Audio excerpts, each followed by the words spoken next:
everywhere globally throughout almost all industries. So I feel very strong that this is an area that is not going to be going away. Mhm. And why it won't be going away, I kind of compare it to like maybe industrial revolution or something where machineries came in and replaced work, that people were doing manually.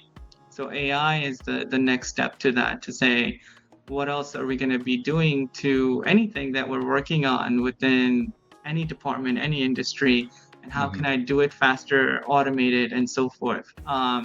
And just so I feel very strongly that AI will be applied everywhere because of the Yeah. efficiency gains. And in the US specifically, where there's just a lot of service industries, right?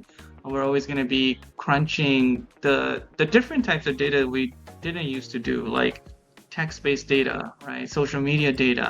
Um, Back then, someone would need to read, or even like if you're doing call center, right?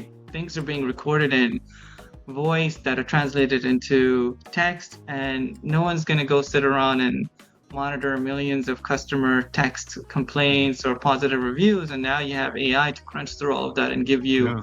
themes, right? So uh, it's just much more wider applications that we may not have thought about in the past because now we have this new capability. Sure. Absolutely.